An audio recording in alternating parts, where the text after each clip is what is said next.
You're insecure, don't know what for. Group, Joe Gilby, Matty Burton, Beth, it's her birthday, and me. This is our group. We all look very ready for the task, and I'll see you later. Can I watch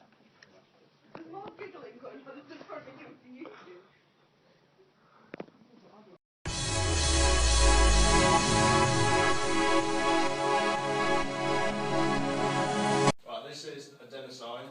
This is ATP because there's 3 phosphates, adenosine triphosphate. When one breaks off to make energy, this is released, phosphate's released to make adenosine diphosphate, as there's only 2 phosphates.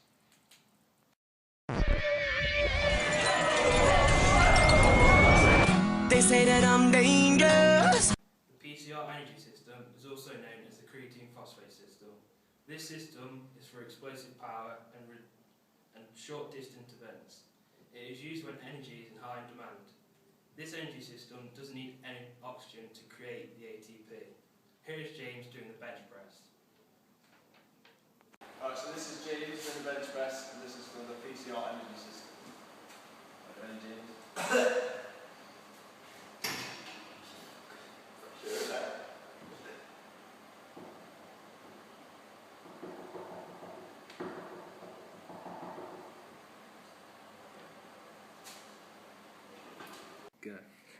The creatine phosphate energy system is also known as the PCR energy system and the phosphocreatine energy system.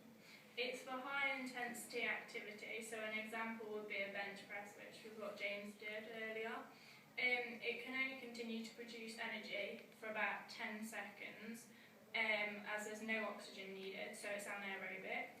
The adenosine triphosphate is made by using the energy that is released during breakdown, what Matty and Joe described earlier, and the PCR that is stored in the muscles. It has a very quick recovery rate because it burns energy, so it can produce sudden bursts of action, and then the energy will be renewed when the PCR breaks, and it's high energy compound. And then here is a diagram, to show how it works.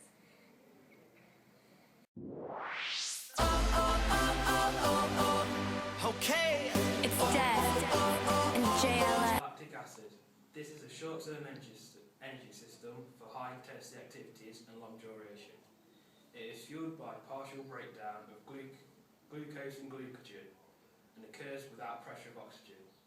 It is an aerobic process with the maximum duration of 60 to 90 seconds. Sporting examples such as the 400 metres, 800 metres and 1.5 thousand metres.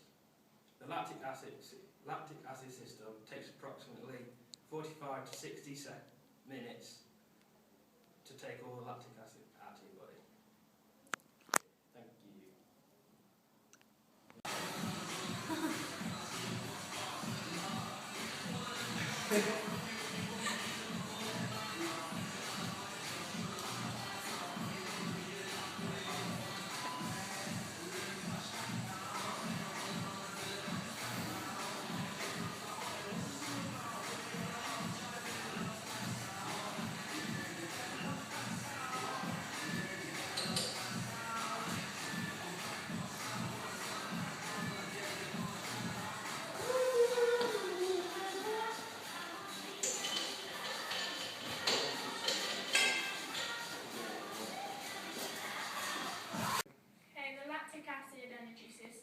Is short-term.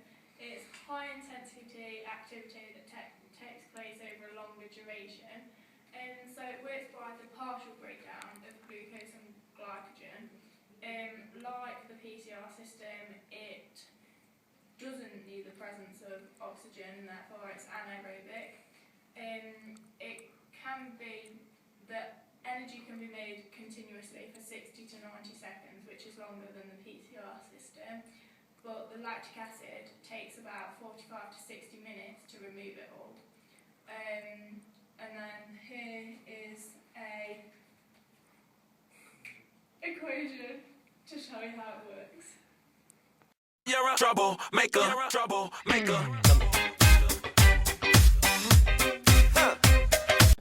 The aerobic energy system is different from all the other systems that we've looked at. It's a long-term energy system used for aerobic and needs a lot of oxygen. It is used for continuous and prolonged training, such as this is James doing his long-distance running. Dave Beckham, striker. This is for the aerobic system. I'm the cat with the bass and drum, going around like bum bum bum.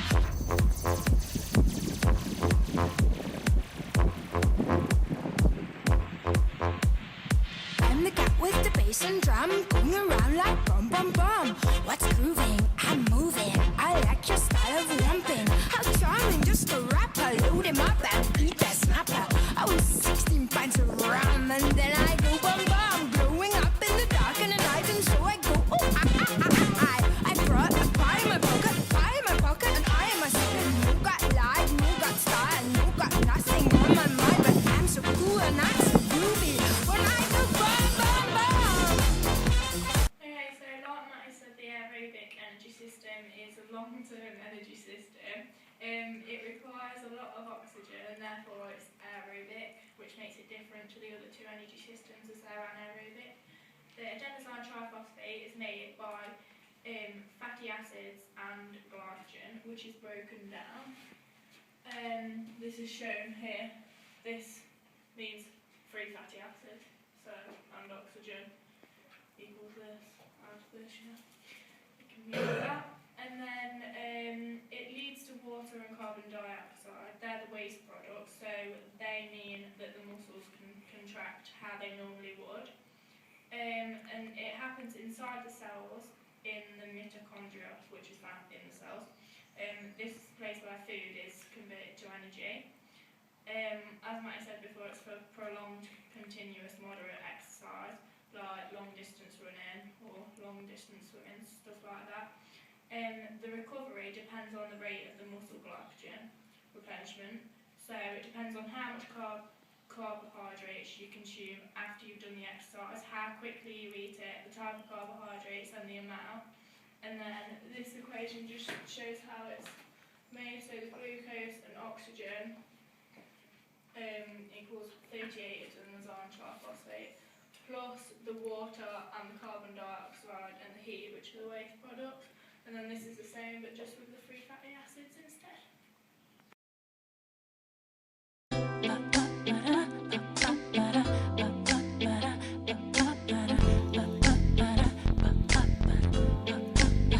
Bring the beat in.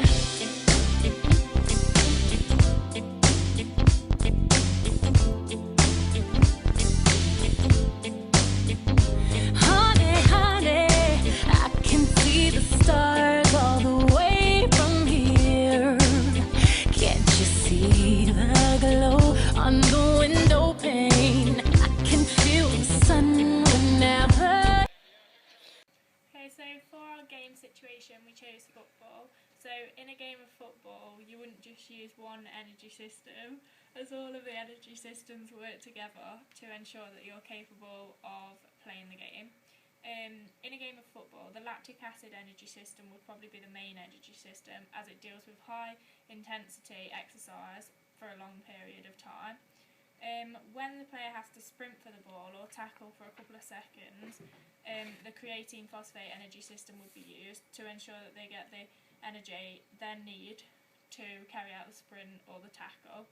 The aerobic system will kick in when the player had to run continuously for a long period of time, as it works with the presence of oxygen, which is important for long distance activities. But it also depends on the position that you are playing in and the weather, because if it's hotter then you'll need more oxygen because you'll be getting hot quicker and sweating more and stuff like that. And then if you're in goal, you don't need to run around as much as if you're playing midfield or whatever.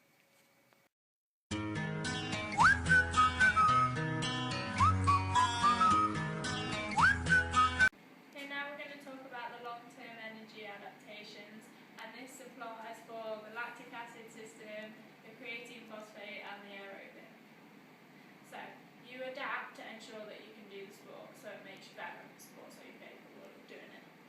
adaptation increases the aerobic and anaerobic enzymes. It also increases the use of fats as an energy source.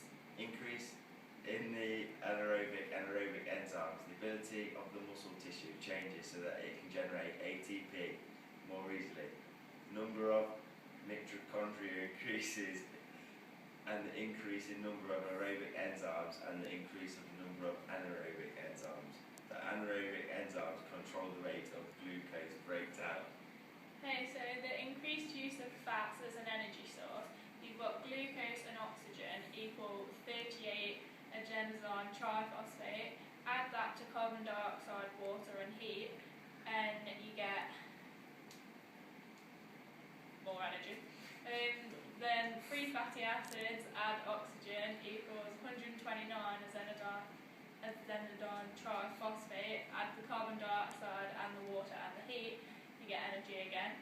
So in low intensity aerobic exercise, fats are the most important source of energy because they help out with 25% of all aerobic power.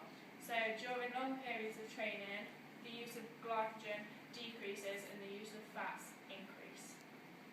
The oxidation of fats is basically the fats breaking down in the presence of oxygen.